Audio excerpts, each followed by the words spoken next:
Shalom, shalom peuple de Dieu, j'espère que tu vas bien. Par la grâce de Dieu, je vais très bien. Je suis le prophète Daniel Boukam, votre humble serviteur.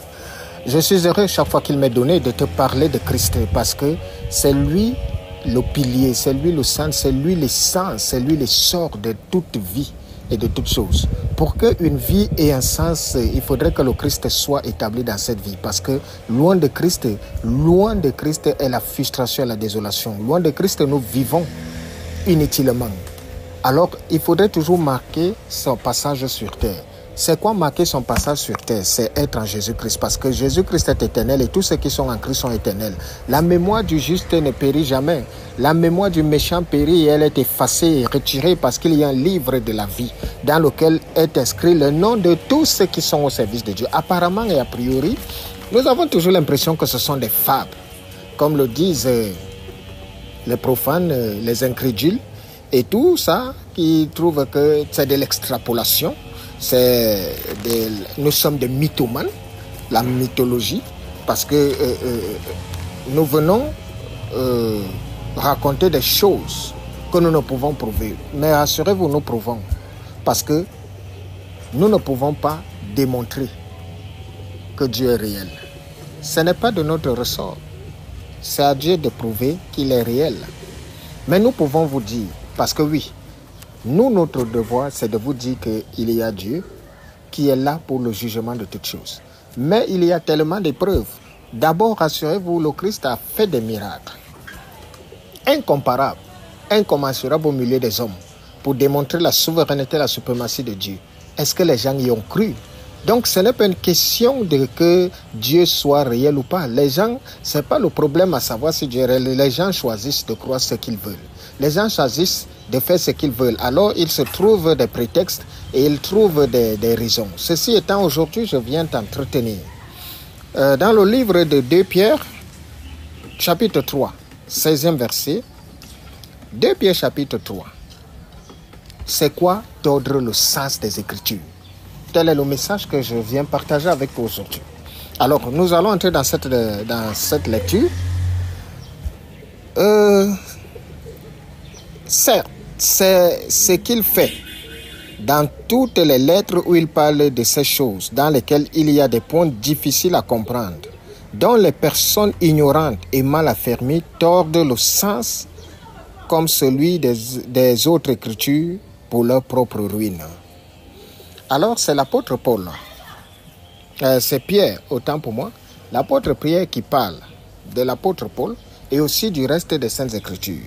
Le souci et le partage de l'apôtre Pierre est qu'il y a des gens qui tordent le sens des écrits de Pierre, le sens des dits de Pierre, de Paul, autant pour moi, et il y en a qui non seulement ils n'ont pas commencé avec Paul, mais ils le font aussi avec toutes les Écritures.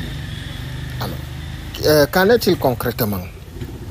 Aujourd'hui, il y a des gens qui tordent le sens des Écritures. C'est quoi tordre le sens des Écritures? C'est toute cette catégorie de personnes qui sortent du contexte pour faire des prétextes. C'est des gens qui, lorsqu'ils lisent les Saintes Écritures, ont une compréhension à eux. Et comme chacun, c'est Dieu qui nous parle à tous, parce que vous ne verrez... je ne vais pas me mettre de côté puisque lorsque nous devons nous présenter au peuple, aux hommes, nous devons leur dire qui nous envoie. Donc, moi aussi, je suis venu, chacun dit Dieu m'a envoyé, chacun dit Dieu m'a envoyé. Moi aussi, je vous ai dit Dieu m'a envoyé.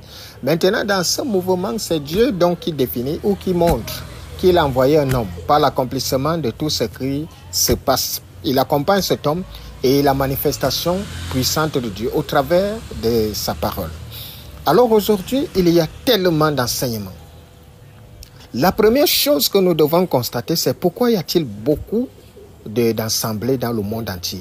Il y a des congrégations, des conférences, il y a des protestants, des catholiques, des évangéliques, des pentecôtistes, des adventistes, des ci, des ça et tout ça. Pourquoi? Parce que beaucoup, c'est devenu une histoire de business. Dieu business. C'est parti du mouvement de compréhension. Des gens ont commencé à tordre le sens selon leur compréhension. Quelqu'un se lève aujourd'hui il a sa compréhension à lui, et il vient, il commence à dire, Dieu m'a donné une révélation comme ci, comme ça, et il y a toujours des clients prêts à suivre. Et c'est comme ça que chacun peut lire ici, et il vient dire, non, voilà ceci, voilà cela, voilà, et c'est de là est parti tout ce que vous pouvez voir. Or, Dieu, il ne reconnaît aucune de ces religions. Dieu n'est dans aucune religion. Dieu est dans les Saintes Écritures. Si vous voulez voir Dieu, méditez les Saintes Écritures. Ne pensez pas que c'est en allant dans des églises que vous verrez Dieu. Vous ne pourrez pas voir Dieu là-bas. Parce que déjà, quand vous allez dans des assemblées, dans des églises, ce n'est pas pour aller servir Dieu là-bas. C'est pour aller l'adorer, parce qu'il y a un lieu d'adoration. Et pour servir Dieu, c'est dans notre façon, dans notre vécu quotidien. C'est par là, dans une église, on se retrouve là-bas 2 heures ou 3 heures. Vous pensez qu'en 2 heures, 3 heures, vous pourrez cerner les gens, mais nous sommes ce que nous sommes par rapport à notre vécu quotidien avec nos semblables dans la société, là où nous vivons, dans nos quartiers, dans nos maisons et tout. Or, vous allez vous rendre compte que des gens viennent dans des assemblées, ils ont un sourire, ils sont accueillants, ils ont des rôles, ils sont des bien-aimés. Mais dès qu'ils sortent de là, c'est des masques qui tombent. La réalité les rattrape. Ces mêmes personnes qui souriaient, qui étaient accueillantes dans l'assemblée, ne peuvent pas vous donner un verre d'eau dans leurs demeures. N'ont même pas de l'hospitalité et sont d'une méchanceté à nul autre pareil. Alors, aujourd'hui donc, pourquoi ça va dans tous les sens? Ça va dans tous les sens parce que des gens se lèvent et ils interprètent et tordent le sens des Écritures. Tordre le sens des Écritures, c'est que j'ai assisté et j'écoute souvent des enseignements où, par exemple, je vais prendre un point qui m'a toujours intrigué et m'a toujours fait rire. Dans Ésaïe 53, lorsque Ésaïe était en train de prophétiser sur la passion de Christ, sur l'aspect de Christ lorsqu'il sera flagellé sur la croix, il a dit, il n'avait ni beauté ni éclat pour attirer nos regards. Mais cependant, c'est par ses meurtrissures que nous sommes guéris. Et je vais dire une abomination. Il y a des gens qui se sont levés, ils ont dit, ah, Dieu m'a montré la vraie nature de Christ. Christ n'était pas un bel homme, pas son physique. Christ était quelqu'un de moche. D'abord, même il y a d'autres qui disent même que Christ avait un handicap. Et pour justifier ça, c'est parce qu'ils expliquent que non, Dieu n'aime pas des choses qui sont bonnes et tout ça. Lui confond toujours. C'est des sorties des contextes pour faire des prétextes. Alors, ils disent, voilà, Ésaïe a dit, il n'avait ni beauté ni éclat. Ça veut dire que Dieu n'était pas dans son physique, le Christ n'est pas un bel homme. Et là, c'est un mensonge absurde. Pourquoi? Parce que Ésaïe ne parle pas de Christ dans toute sa splendeur, il parle de Christ sur sa passion. Quand le Christ était sur la croix, qu'est-ce qui s'est passé? Il était moqué, humilié. Pourquoi? Il était défiguré. Il a été flagellé, il a été molesté. Et il ressemblait à quoi? Il n'avait pas de beauté, il n'avait pas d'éclat. Parce que vous devez savoir que ce qui prouvera réellement aux yeux du monde que c'est Christ quand le jugement commencera, ce sont les marques des meurtrissures.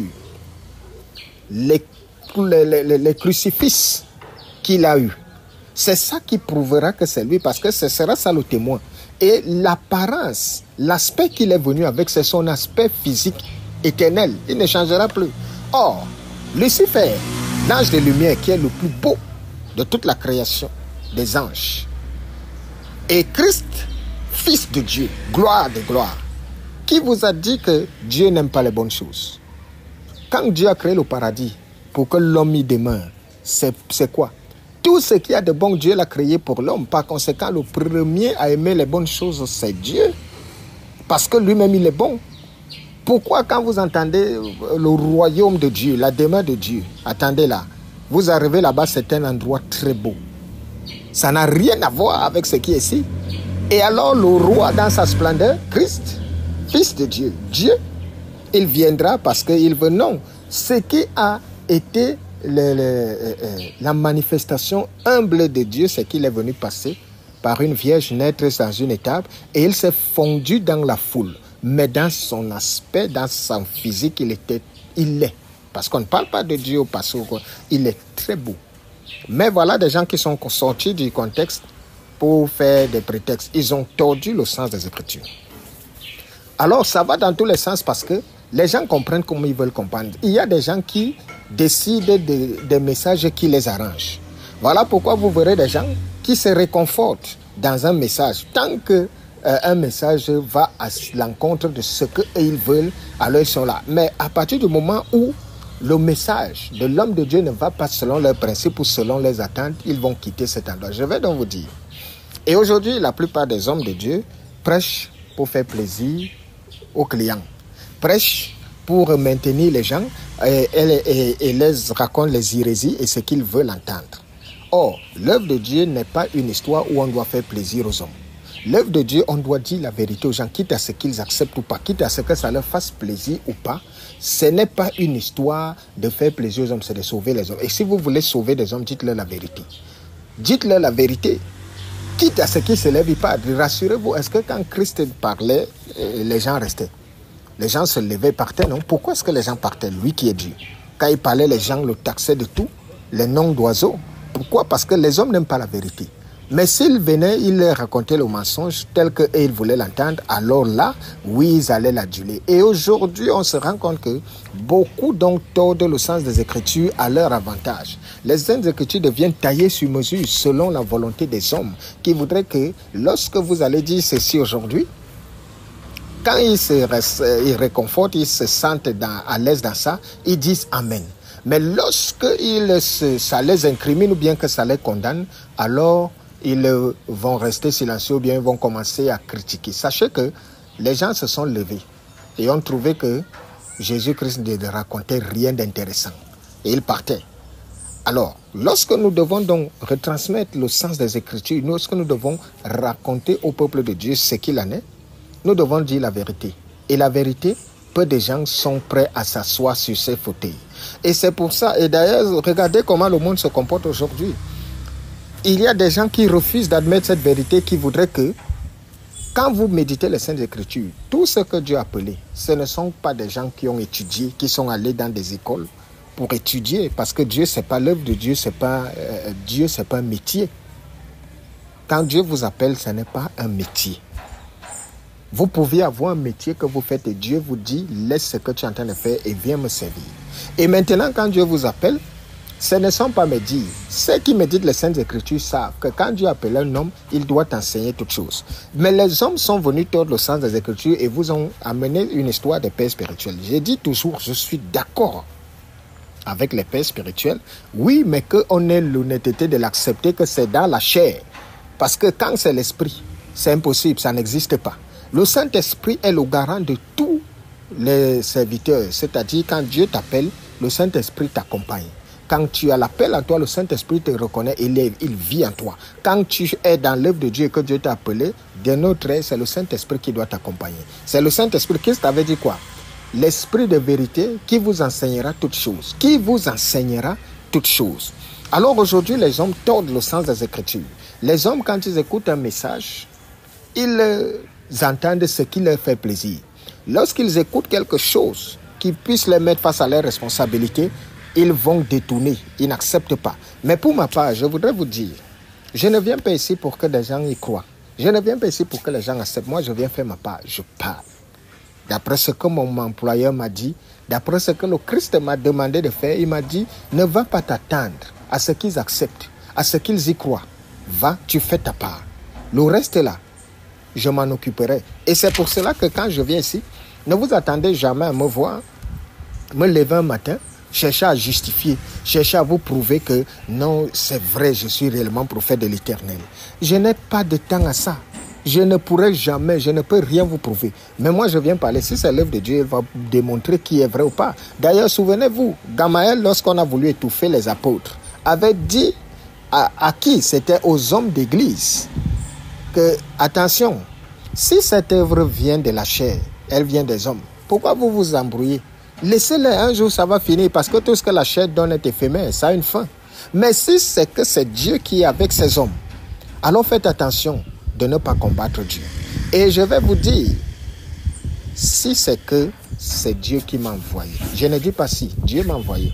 Toute personne qui va se lever, tu me combats, tu es en train de combattre Dieu. Fais attention parce qu'il faudrait savoir une chose.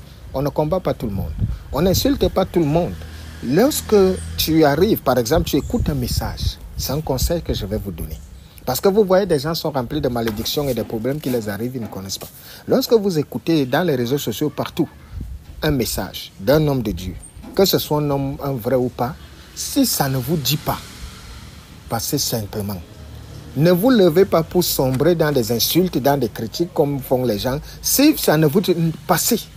Parce que vous ramassez des malédictions comme ça sans savoir. Vous allez voir quelqu'un, Dieu l'a envoyé, il vient parler, vous levez, vous insultez cette personne.